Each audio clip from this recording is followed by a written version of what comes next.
Beste kijkers, welkom bij deze live-uitzending.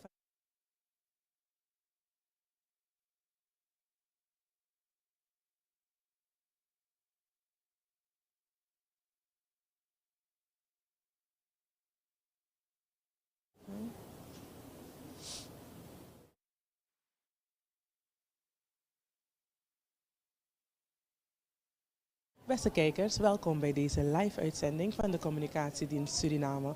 Wij bevinden ons in Torarica, in de bankethal, waarbij er zo strakjes een aanvang gemaakt zal worden van een persconferentie ter afsluiting van de 43e reguliere staatshoofdenvergadering. Zoals u weet is er dus al een aantal dagen zijn er dus activiteiten gaande rondom deze vergadering. We hebben gehad de Youth Forum, we hebben gehad de CARICOM 10K loop, waarbij Suriname ook wel de tweede plaats heeft gewonnen in de hoedanigheid van Yannick Pomba. Verder zijn er dus verschillende vergaderingen geweest. Er zijn bilaterale gesprekken geweest op zowel presidentieel niveau als op ministerieel niveau. Daarnaast zijn er dus een aantal business plenary sessions geweest waar wij natuurlijk niet erbij mochten binnen. Maar u zal dus zo strakjes tijdens de live persconferentie dus vanuit ons staatshoofd onder andere de informatie krijgen over hoe het verloop is geweest van deze staatshoofdenvergadering. Wat er allemaal is besloten, welke afspraken er allemaal zijn gemaakt en wat daarbij nog komt kijken. Belangrijk is om te weten dat Suriname dus per 1 juli officieel dus voorzitter is van de CARICOM, maar bij de gelegenheid van de eerste officiële vergadering op maandag 4 juli is dus de administratieve overhandiging geweest naar onze president. Dat is dus de heer Chandrika Persat Santokhi. Zo strakjes hebben we dus de start van de afsluiting, de start van de persconferentie ter afsluiting van deze 43e reguliere staatshoofdenvergadering. Blijft u afgestemd om hier meer van te weten.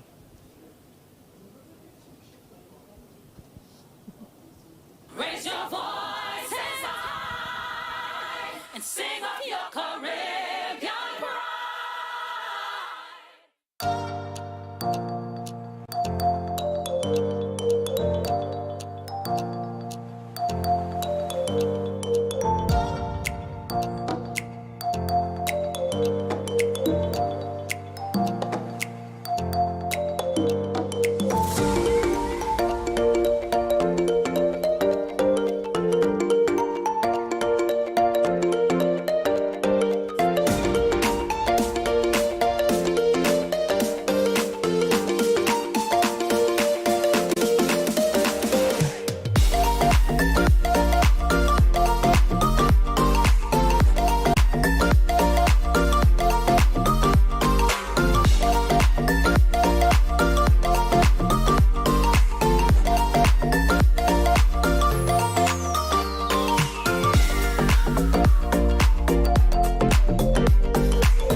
Welcome back to this live broadcasting of the Communication Services Suriname. We are live from CARICOM Banquet Hall where we will have a press conference as part of the closing of the 43rd regular meeting of CARICOM Heads of Governments, which has been held in Suriname from the 3rd of July until the 5th of July. Today is therefore the last day. We're awaiting the arrival of the heads of governments, especially the Surinamese President, His Excellency Chandrika Persat Santokhi, to arrive. As soon as he's in place and also his colleagues on the floor, we will start our live broadcasting of the press conference. Please stay tuned for this moment, this important moment for us to know what has been discussed during these last few days, during the heads of governments meetings, what are the progressions, what has been agreed on, and what the discussions have been about. Please stay tuned.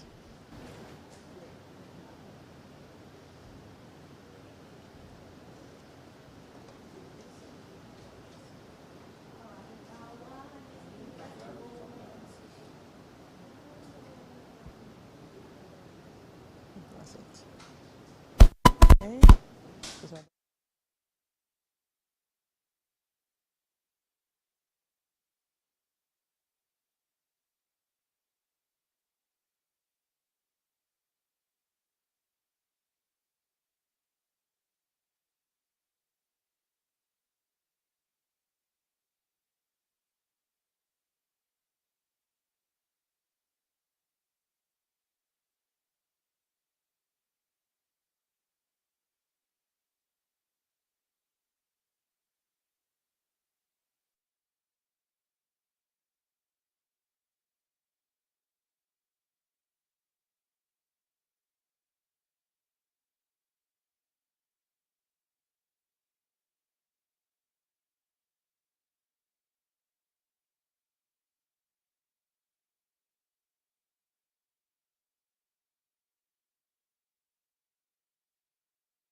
voor de nog steeds in afwachting op de staatshoofden om te komen op de plek van de persconferentie. Het blijkt dat ze dus nog bezig zijn met de laatste afspraken die gemaakt moeten worden, zodat zij dat kunnen presenteren in de persconferentie. Dus graag nog even geduld.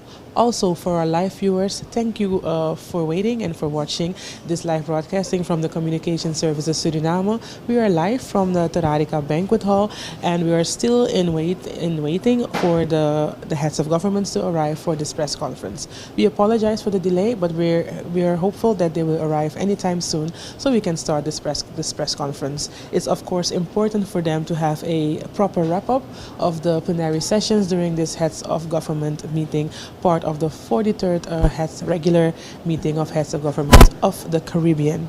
We are seeing the delegation arriving at this moment. So the moment all the delegation members, the President of Suriname, Mr. Chandrika Persat Santokhi, as well as the Minister of Foreign Affairs, Mr. Albert Ramdin, as well as the CARICOM Secretary General, Ms. Carla Barnett, as long as they have arrived, we will start this press conference.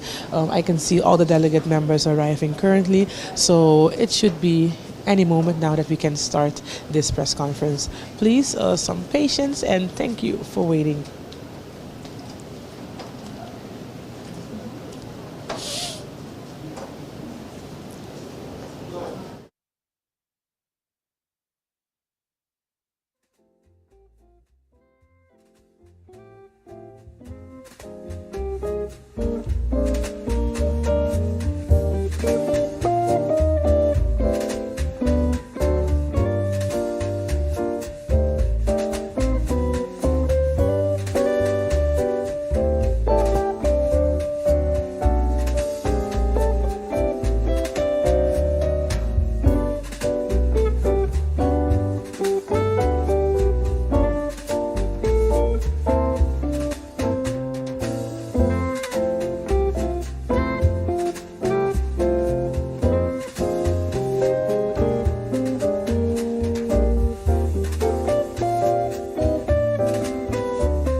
Goedenavond, ladies and gentlemen in attendance.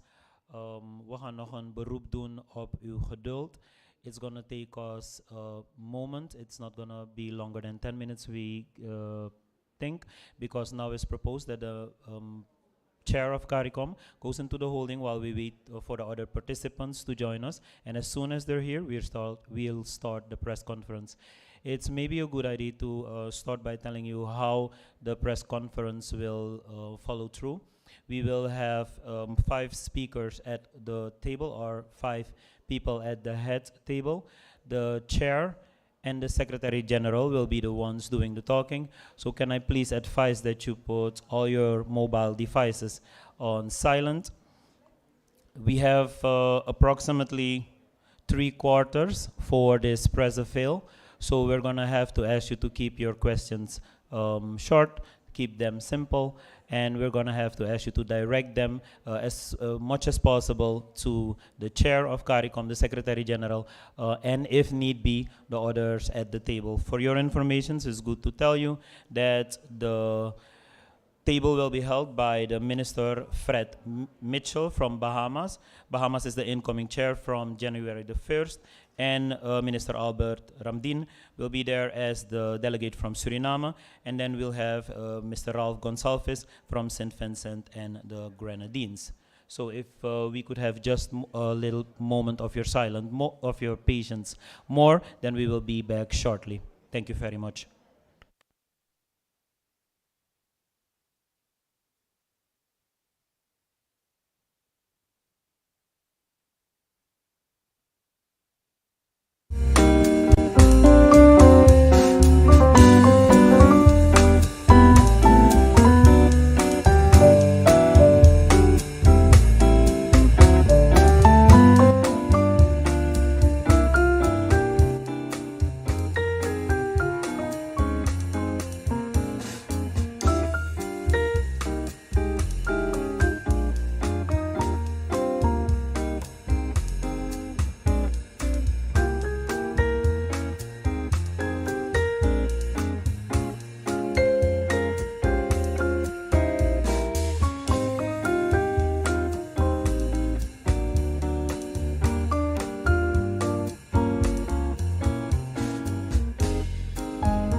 front, seated in the front rows. Please keep in mind that if you film using your mobile devices, you will intervene with the cameras set up in the back. So please, if you're gonna use your mobile devices seated on the first row, please hold them as low as possible.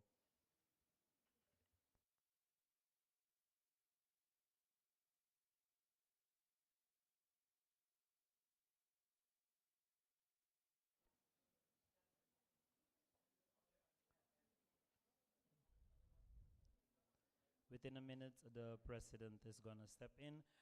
When the president steps in, I'm gonna ask you to rise, and then we can remain seated once he's seated. There's a slight change in the order of the press conference. The chair of CARICOM, the president of Suriname, is going to be the only one with a statement, and after that, we will be prepared to take your questions.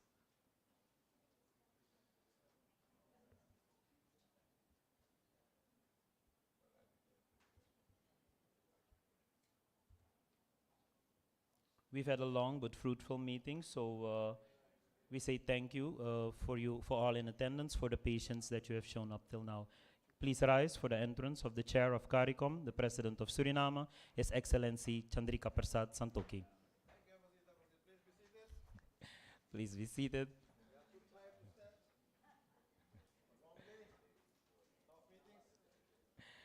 As time is of the essence and we've already been through the procedures, without further ado, I will give the President of the Republic Suriname, the Chair of CARICOM, the word. Chair, your remarks. Thank you, Master of Ceremony,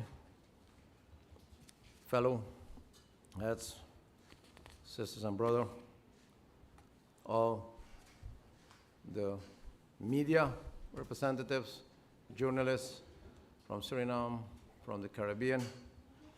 Welcome to this press conference after the two-day summit we had of the Caribbean heads of state.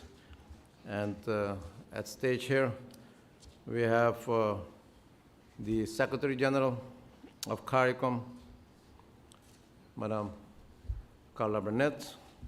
We have the Prime Minister of St. Vincent and the Grenadines, Prime Minister Ralph Gonzalez, and he just told the conference that he is in the CARICOM business since the Treaty of Chagarama was signed. So he's the senior, very experienced. So he's here also available to address issues of the past, current issues, and future issues with his wisdom. We have the Minister of Foreign Affairs of Suriname, and we have the Minister of Foreign Affairs of Bahamas. As you know, Bahamas will be the incoming chair from January the 1st, 2023, but the Prime Minister of Bahamas had to leave yesterday evening, so he is represented by the Minister of Foreign Affairs. Ladies and gentlemen, as we have come to the conclusion on this 43rd Heads of State CARICOM meeting, we can say in all modesty that we had a fruitful meeting. The 43rd meeting was attended by almost 200 delegates, 15 member states, 3 member states had attended the summit through hybrid participation, that means virtually as well as physical. 4 associate members, 13 institutions, 1 special guest, our Secretary General of the United Nations, 2 Secretary Generals of the Organization of African, Caribbean, and Pacific States, and the Secretary General of the Association of Caribbean States, ACS, and the Saudi Arabian Minister of State. Before I share the list of all decisions with you, I want to reiterate my point of view regarding our partnership. Earlier, I stated that we must form a coalition of willingness. This is needed in order to be enabled to achieve set goals and continuity raise the bar on effectiveness of this beautiful organization. As you head back to your specific islands and countries, I urge you to keep in consideration that this is not a time to do business as usual. We have to pave the way for future generations. We have to lay firm foundations, this in order to build back better. The heads of governments had a most successful and transformative meeting here in Suriname. Decisions were taken which would improve the way we conduct our affairs and ultimately the implementation of decisions to advance the integration process and enhance the lives of the people of the community. This was a major focus of our deliberations as we are determined to overhaul the business of the community to ensure the benefits of integration are enjoyed more readily by the people of the member states. With respect to issues discussed, we agreed to adopt a two-pronged strategic program of action to scale up climate finance towards building our resilience. This would entail focused and active advocacy underpinned by a regional coordinating mechanism and national capacity building to source and utilize climate finance.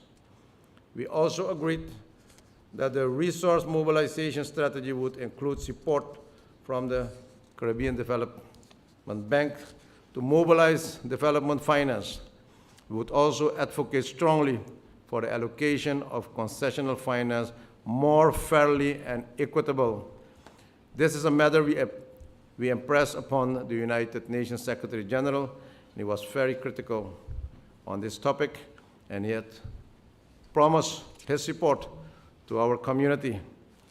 The Secretary General Guterres also assured the conference of his continued support in efforts to obtain debt relief, to reform international financial system, and towards the use of a multidimensional vulnerability index.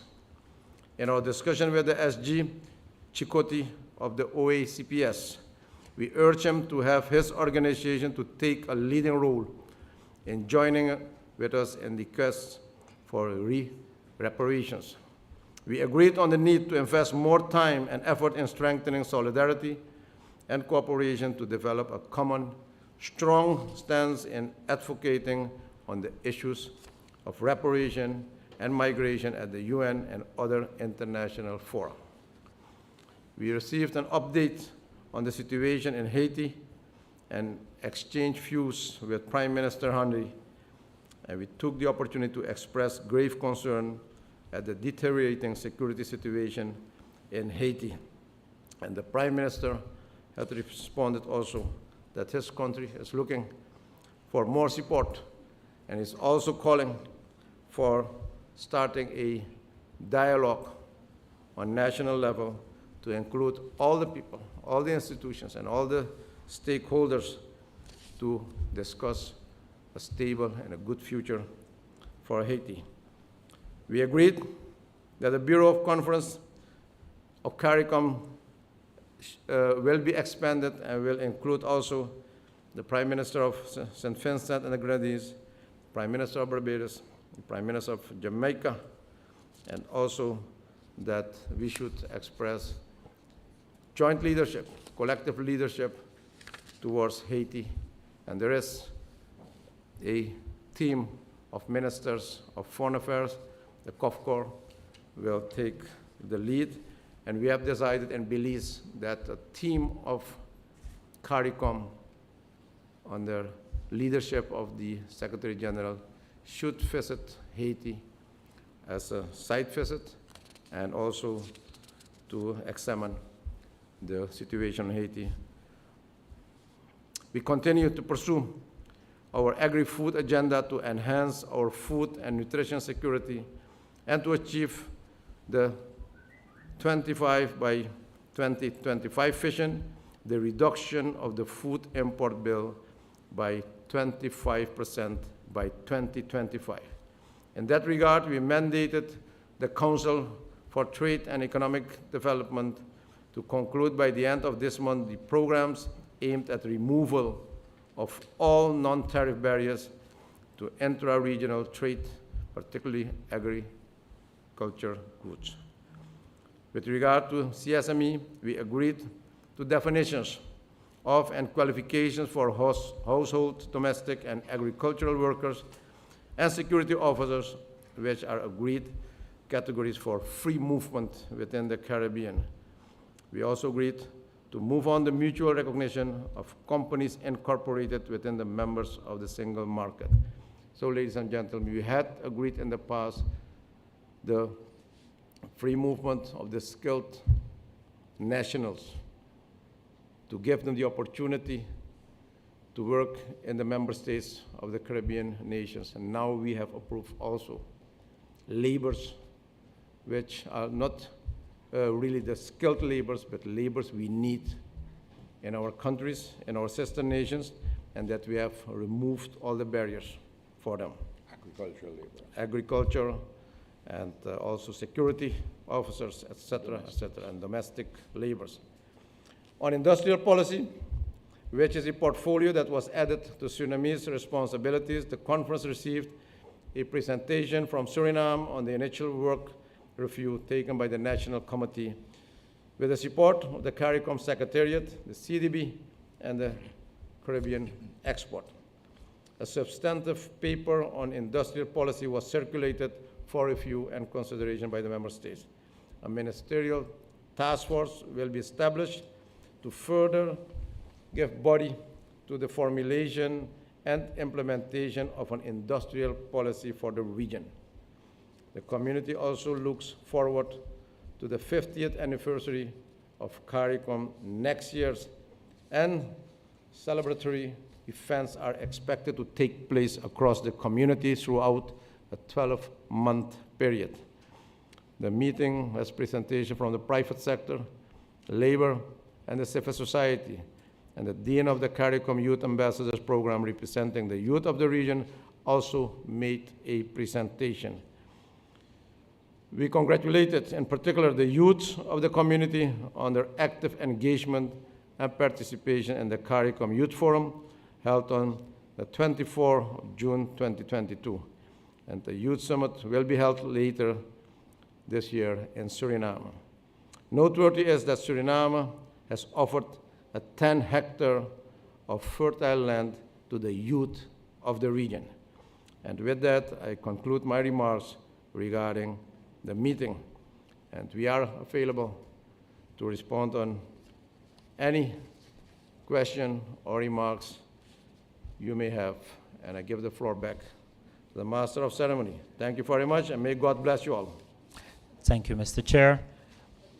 Members of the press, now is your time to bring forward your questions. When you state your question, please state your name, the media you belong to, and to whom the question is directed. Who will be the first? The mics are set up at your left and your right. Yes, you can come up to the front.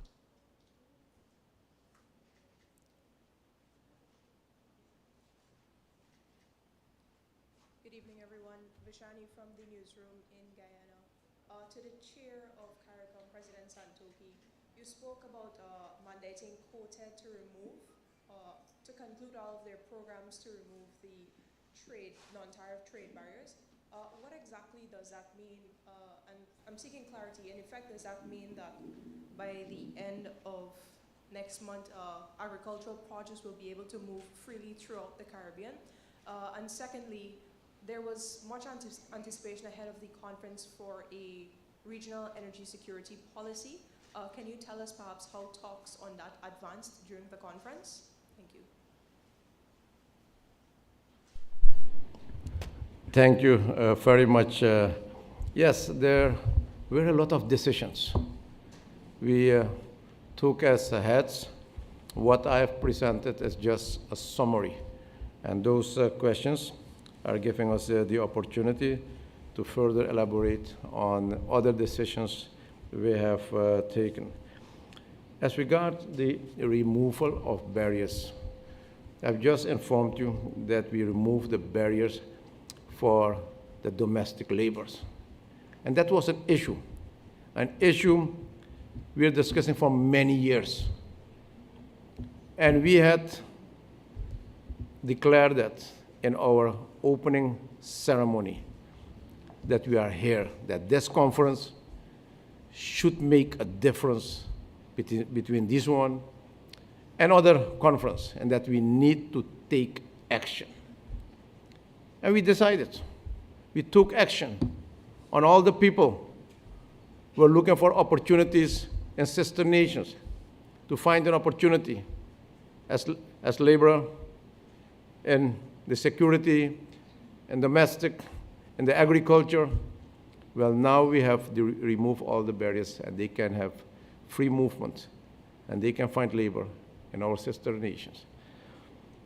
On the other side, Guyana is the lead head on the agribusiness.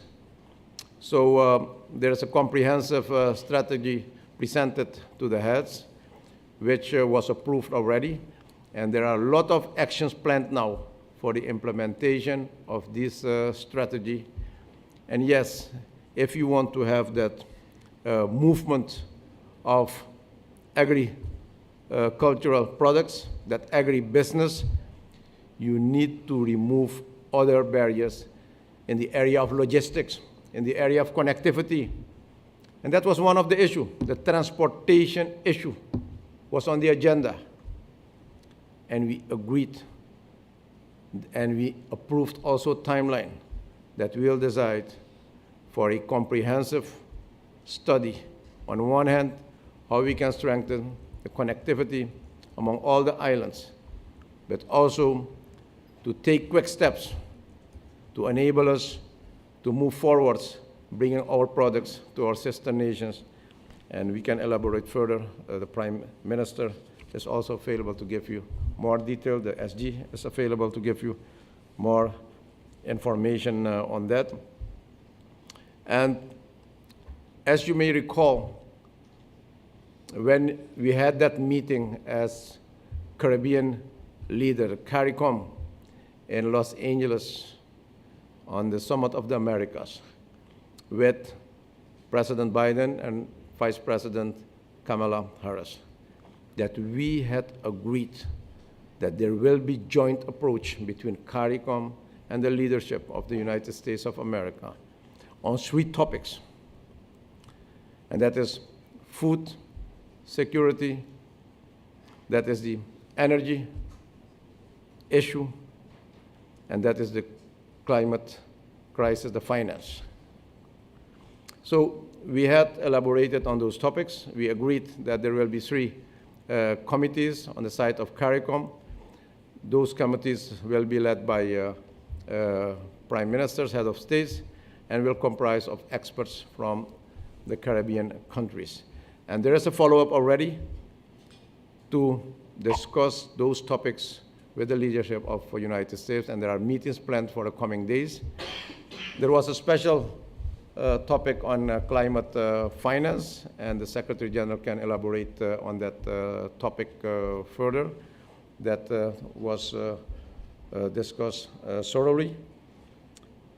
And later on, I think the SG and also the Prime Minister can elaborate. But I think if there are no other questions on those topics, maybe you can take all the questions. Then, yeah, Mr. Cairo.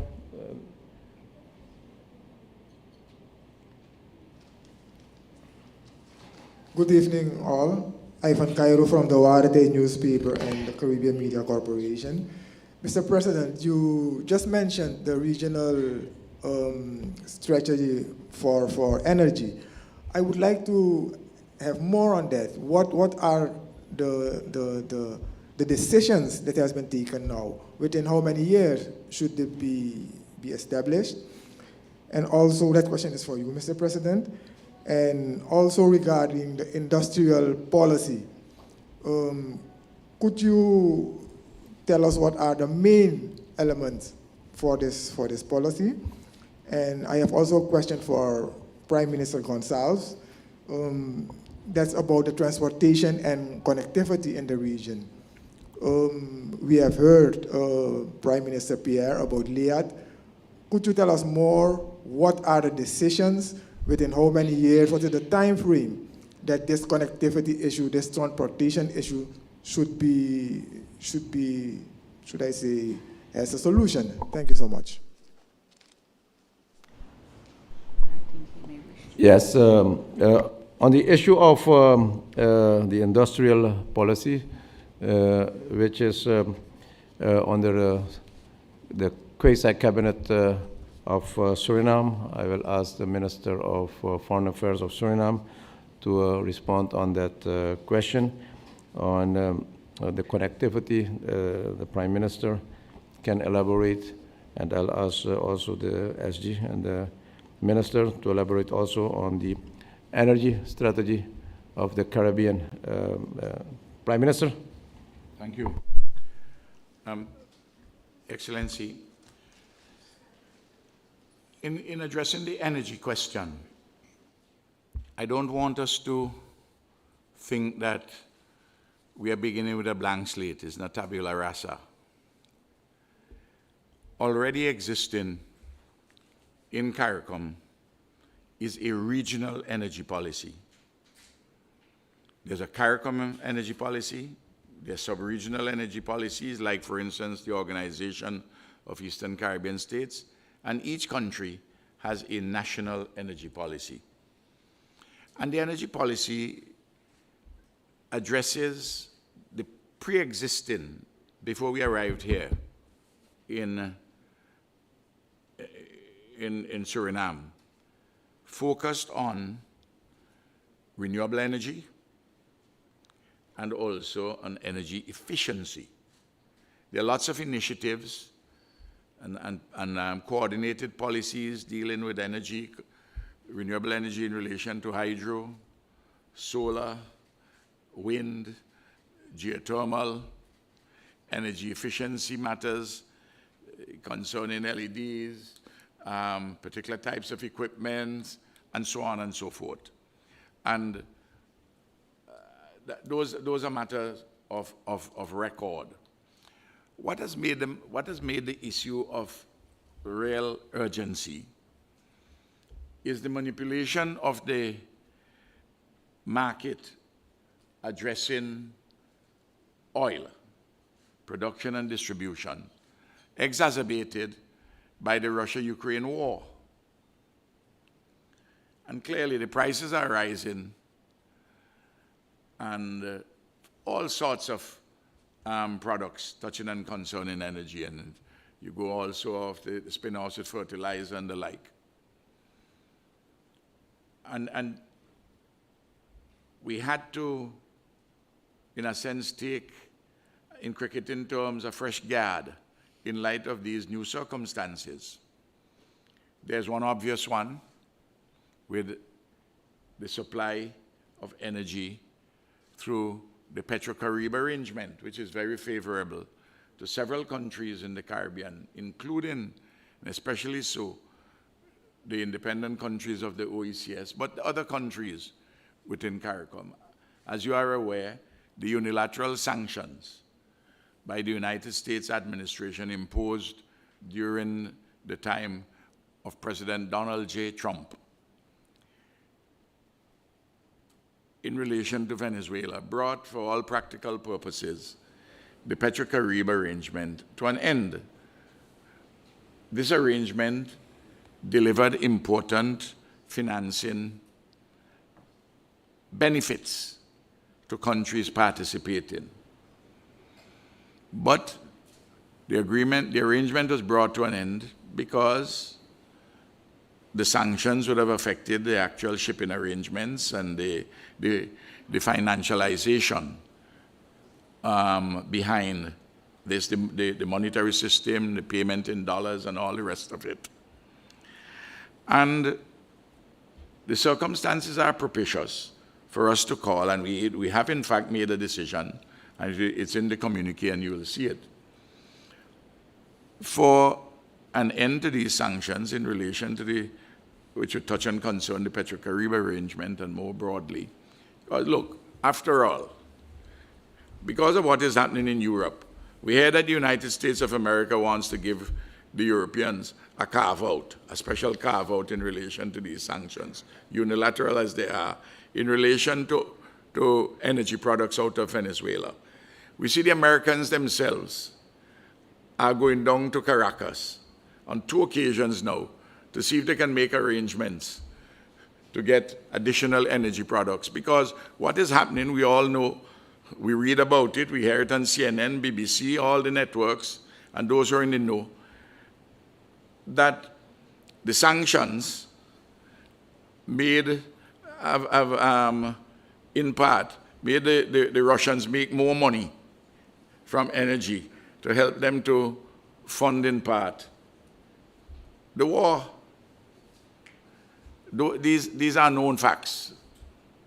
Well, you can't, on the one hand, looking for carve-outs for Europeans. You can't, at the same time, going to Venezuela, looking for some special arrangement to get more oil. And then we are suffering. So it is only natural that we put this issue square on the table. And I can say this.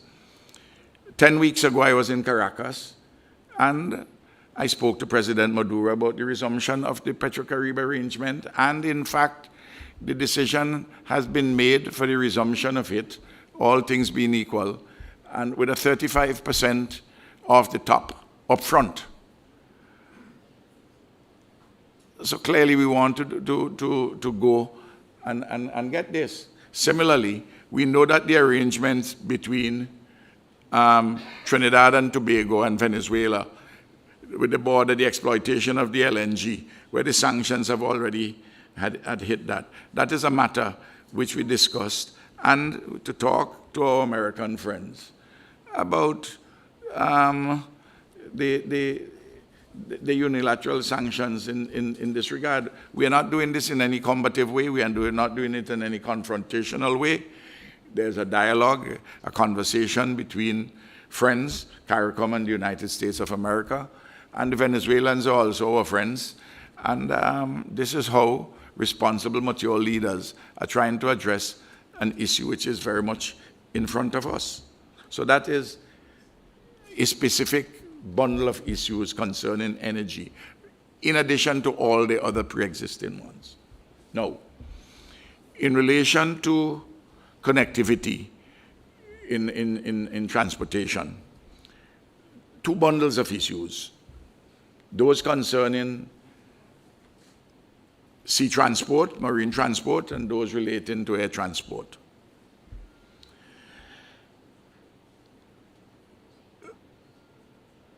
There are 2 proposals, 2 sets of initiatives, one by Trinidad and Tobago, and one with Barbados and Guyana and other countries in relation to fast ferry transport and in relation to traditional ferries, movement of goods. And both initiatives were discussed in caucus with external financing. And a mechanism has been put in place to work out these arrangements and to see how we can advance either of these initiatives or to blend them together as the case may be. It's a matter of urgency. We are in early stages in this process, but they both look promising. And one of the things which we have to do, we have to solve problems. The issue in relation to air transportation, somewhat of a different nature. Across the Caribbean, there are several airlines owned by the private sector, by private sector entities and by state entities. Each of those entities has its own governance structures, corporate governance structures. The government of Trinidad and Tobago owns Caribbean Airlines. CARICOM can't discuss Caribbean Airlines. That's a matter for the governance arrangements. Similarly, Bahamas Air or Suriname Air, Fly Suriname, or whatever the airlines, LIAT. What we have done in CARICOM hitherto is to have a new, a modern MASA, the Multilateral Air Services Agreement to put the framework within which you will have air transportation operate. But clearly, we can't come here and those countries which were particularly in the Eastern Caribbean, the OECS countries, Barbados, and even Trinidad too, even though Cal is doing a heroic job trying to help to make connectivity in the Eastern Caribbean, and so too one or two other private airlines. But we have lost thousands of seats because LIAT, as it was, is no longer before us. You didn't realize it while COVID was on, but after COVID has receded somewhat and people are traveling again, we see the problems. So a discussion has taken place between the prime ministers of Antigua and Barbuda, Grenada, St. Lucia, St. Vincent and the Grenadines, Barbados, and Guyana. I happen to know that Prime Minister Skerrit is involved would be involved in this. St. Kitts, as you know, they are in an election cycle, and they didn't have anyone here to really discuss this matter with us at that particular level. But we have taken a decision between those countries on the margins that we are going to address the issue of a regional air carrier of some kind.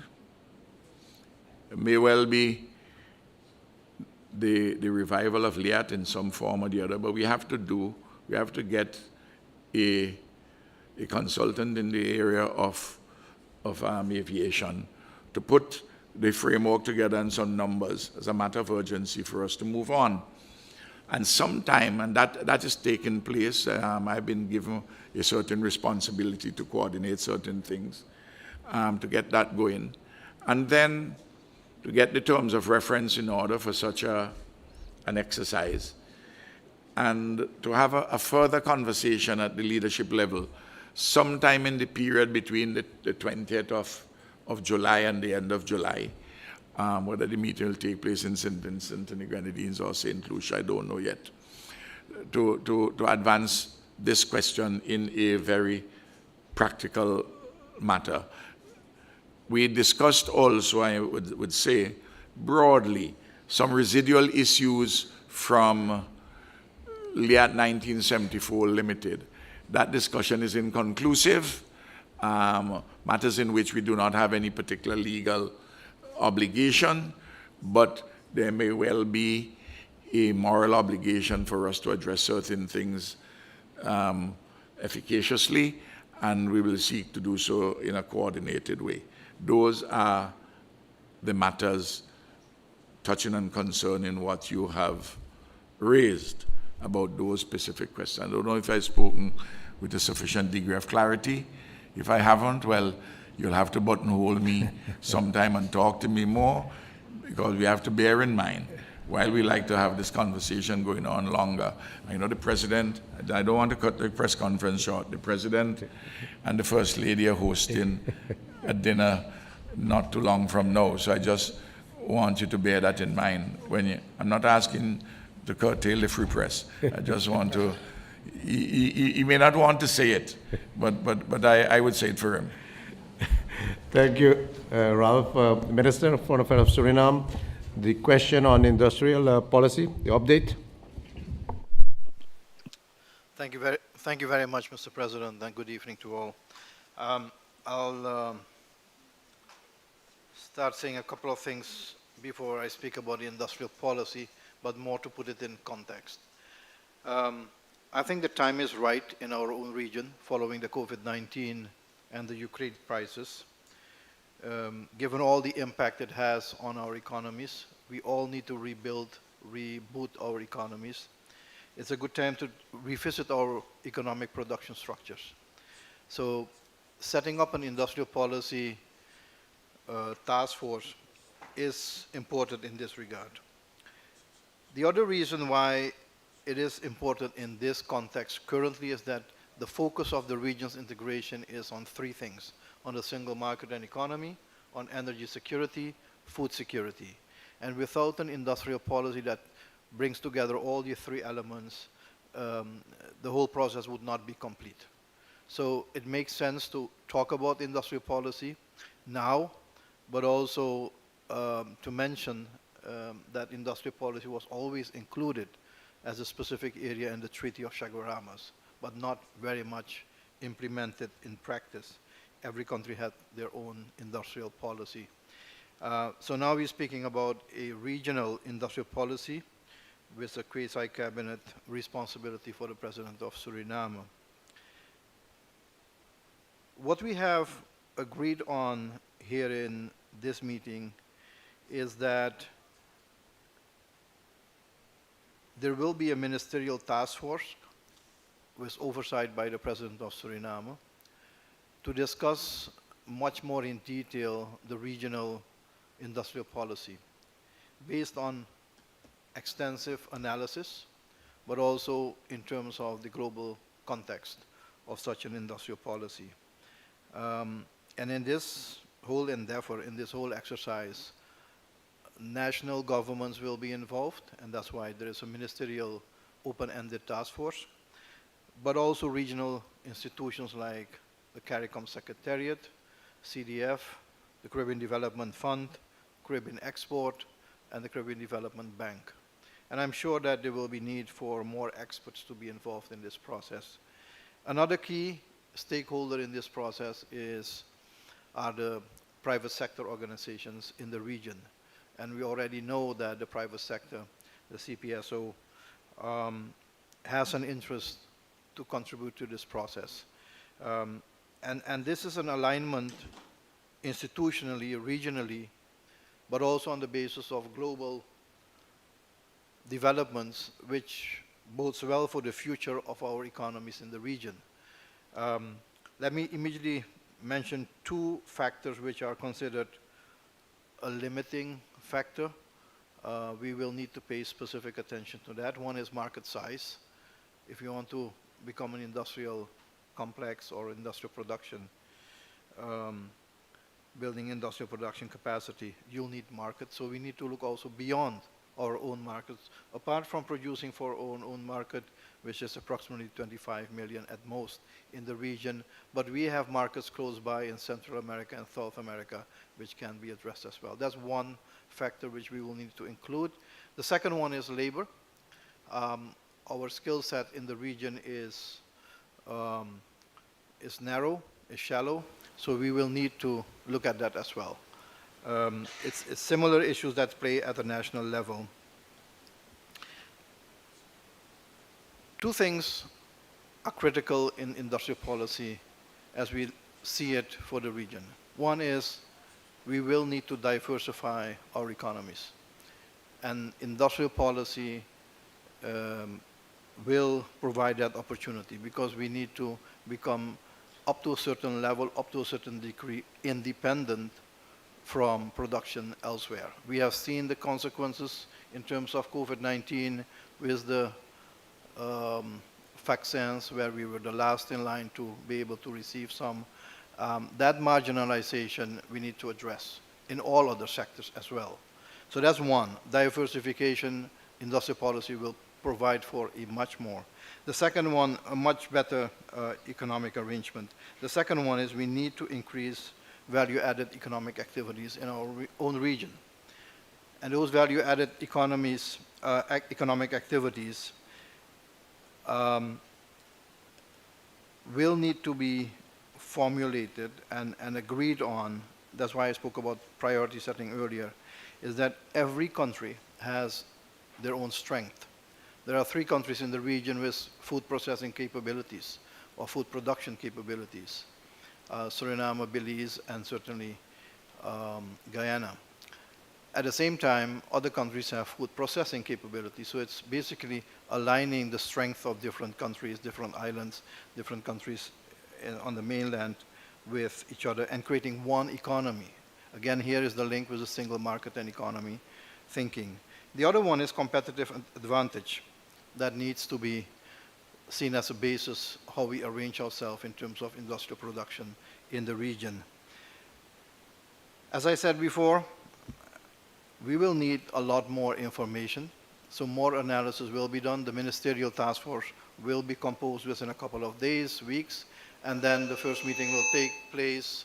The first meeting will take place as soon as possible, and so we can fine-tune this process. But it is a new direction for the region in which we bring all different components, and Prime Minister Gonsalves just spoke about sea routes and air routes. Connectivity is key, both through the internet as well as the virtual, as well as the physical connections. Those will be required. So this is an integral approach to regional integration. Thank you. Thank you. The Nestor of CARICOM has made it easier for us and showed us that we have to take into consideration the time. I want to take one question from the members of the press joining online. Sir Richards, if you unmute yourself, you can state your question. Please do it shortly. And then we'll go to the final question of the youth as stated. Mr. Johnson, then you will be the one before the last. Mr. Richards, are you on? Are you able? Okay. While we're dealing with that technical difficulty, can I ask you to please step up and do your question? Prime Minister Gonsalves and Ramdi. Yes. I'm sorry that you have to cut short your dinner, but you have to get my question if it's possible. President Santoki, I am impressed by your statement at the opening ceremony, in which in fact you asked for CARICOM people and Caribbean people to come across and vote in Suriname and be happy and be part of the whole regional integration process in Suriname. My question to you is, given all what you have said, and again at the press conference where you spoke about the free movement of labor now among agricultural workers, what guarantee would CARICOM people have coming to a country where, for example, there is a perceived concept that human rights issues are not above board, they are human rights problems? I ask that question again in particular question based on the fact that you know and I know that there is at least one CARICOM national who has been in Suriname for the last 2 years and has not been charged, has not been able to go to court, and yet has not been able to leave your country. Just to save time, would you please state your question immediately, then we can do 2 questions at a time. Yes, sir. All right, thank you very much.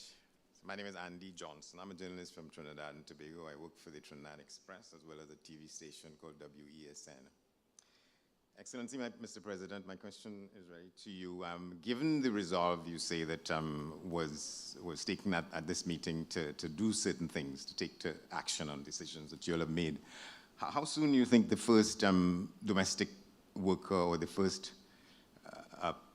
agricultural worker will be able to move from one country to the next under the protocols that you all have put in place? And it is my understanding that the youth ambassadors who addressed you all, she called for a greater involvement of young people in making decisions at the regional level.